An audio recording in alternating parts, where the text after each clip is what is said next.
Imagine entering one of the most extravagant palaces ever built on Earth.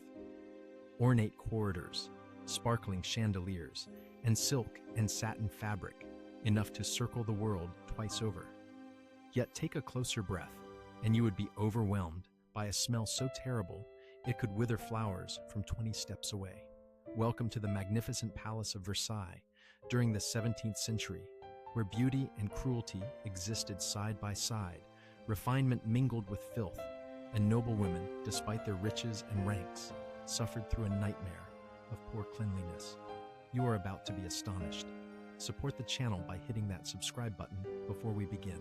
Today we plunge directly into the disturbingly unhygienic lives of aristocratic women at the peak of French monarchy. Discover the 5 most shocking hygiene habits practiced by these royal ladies, and prepare yourself because it is far beyond what you might expect. If you were born into the nobility in 17th century France, you had to exhibit elegance, allure, and impeccable style. However, when it came to keeping clean, things turned unpleasant fast. Bathing, which we now link to freshness and health, was often shunned completely. The medical understanding of that time had not advanced yet. Physicians warned that warm water was not beneficial but harmful, believing it opened pores too widely, allowing deadly infections to invade. Coupled with the strong influence of the church, which declared bathhouses as places of vanity and immorality, society gradually rejected water cleanliness. Additionally, women lacked the privacy to bathe properly, making personal cleanliness even more difficult to maintain. In those times, daily showers were a rare luxury. In reality, people seldom washed their entire bodies. Taking a full bath was viewed as unnecessary, hazardous, or even sinful. Instead, most nobles, including queens and princesses, would simply wipe their hands, faces, and sometimes their necks with a damp cloth. However, these cloths were not soaked in plain water. They were often dampened with alcohol, vinegar, or even saliva, which was believed to cleanse without overexposing the skin. To make things worse, bathing was an infrequent and usually communal activity. Families would share the same tub, bathing one after the other. Naturally, men bathed first. By the time it was a woman's turn, the water was typically lukewarm, murky, and filled with residue. That is, if there was even enough water left to bathe in. The impact on the royal residences was quite noticeable. The smell did not stop at the stables. Visitors frequently remarked on the strong and strange odor that lingered throughout the halls of Versailles. It was an odd blend of old perfume, body odor, animal grease, and mildew. It was not that the royals neglected their looks. On the contrary, they held very different views on what cleanliness meant. Women especially were expected to embody beauty and elegance. This contradiction was almost cruel. Draped in luxurious silks, heavy with jewelry, and powdered flawlessly, yet beneath it all were bodies that had not seen soap for months. This was the true meaning of appearing glamorous, while concealing the reality beneath. Far from ideal, and certainly unpleasant up close, the conditions were shocking. If neglecting personal washing was not bad enough, there was an even greater hygiene issue, widely overlooked today: toilets. The Palace of Versailles stood as a stunning example of grand design and extravagance, home to Europe's most influential figures. Yet surprisingly, it lacked adequate toilet facilities. Despite having hundreds of rooms and welcoming thousands of guests, functioning bathrooms were scarce. Instead, the royal household depended on chamber pots, small portable containers placed beneath beds, hidden behind curtains, or tucked away in closets. When nature called, one used their pot, and then if not the owner, someone else would throw its contents out the window. If the wind blew wrongly or the street below was crowded, an unfortunate person might receive a dreadful surprise. Some courtiers did not even bother with pots. Men often relieved themselves off balconies or in the palace gardens. Visitors and foreign dignitaries were shocked and scandalized by what they saw. This was not an isolated problem, but a widespread practice. The palace was notorious for its overpowering stench, with corridors frequently serving as makeshift toilets. Imagine the plight of a lady gliding through the halls in a grand dress, carefully lifting her skirts not merely to flaunt embroidery, but to avoid stepping into human waste. Indeed, the situation became so severe that by 1715, a royal decree mandated that the palace corridors be cleaned at least once per week. Not every day, and not just after special occasions, but only once a week, since that was seen as an improvement. Now let us discuss cleaning after using the bathroom. Modern comforts like toilet paper were not available at the time. People used scraps of cloth, leaves, straw, or in extreme situations, their own hands. Washing afterward was very limited if done at all, when the method of waste disposal was simply a window and the cleaning process was questionable. It is no surprise that parasites and diseases spread rapidly. If Versailles represented the center of Europe's fashion craze, its strongest influence was in the elaborate wigs and hairstyles of noblewomen. These were far from ordinary hair arrangements. They were truly architectural masterpieces. Hairstyles rose feet above the head, decorated with ribbons, pearls, tiny gardens, and even miniature ships. Yes, ships that looked like real ones perched atop powdered curls. To reach this lofty scale, women used all kinds of supports, including wire structures, horsehair, and padding made from wool or cotton. After forming the basic shape, they covered their hair with generous amounts of pomade made from animal fat, mainly beef tallow. This product helped shape and hold the styles, but it also created a warm, sticky environment perfect for lice, especially since women seldom washed their hair or took off their intricate wigs for everyday cleaning.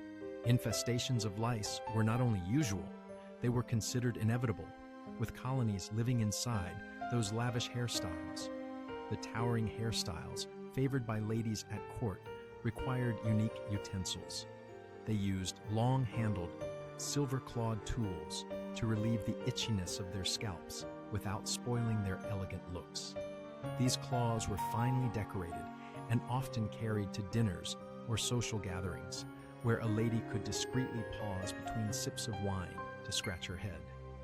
Despite the irritation, no one dared miss the fashion spectacle.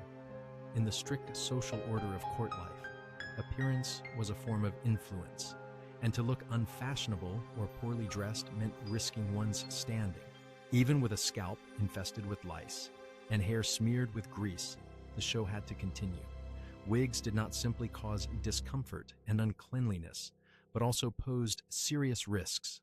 Some were so weighty, they brought on persistent neck pain, while others could easily catch fire from nearby candles. Still, all these troubles were accepted as the cost of maintaining one's rank at court. For less fortunate women, there was no such dilemma. They chose to shave their heads to completely avoid lice. However, for noble women, their hair was their symbol of status, even if beneath it thrived an entire ecosystem of pests. Now let us shift focus to something that should have brought delight: food. Royal banquets were renowned, with tables loaded with meat pies, pastries, roasted game birds, and sugared fruits. Yet behind this extravagance lay a grim reality that unsettled the stomach. The palace kitchens struggled with the sanitation problems common throughout the estate. In fact, they were often the hardest hit, especially since the plumbing system in Versailles was so poorly designed. The conditions were so dire that untreated sewage would occasionally flow back into the areas where food was prepared. It has been documented that at least once, wastewater even infiltrated the private kitchen of Queen Marie Antoinette. The effect on food safety was catastrophic. Without adequate refrigeration, ventilation, or waste disposal, contamination was a constant threat. Meat would spoil rapidly, fruits and vegetables were left exposed for extended periods, and vermin wandered freely. Despite these hazards, cooks had no alternative but to continue serving meals that were potentially dangerous to the elite of society. The fallout included widespread digestive problems.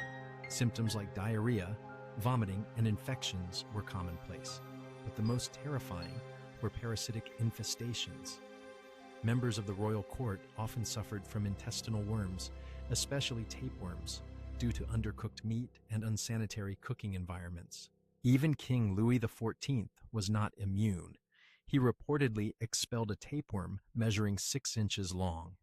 This grim fact serves as a reminder that no matter how powerful, poor cleanliness could affect anyone in France at the time. For the women of the aristocracy, dining was an elaborate social ritual. They were expected to eat with poise, engage in pleasant conversation, participate in toasts, and amuse guests.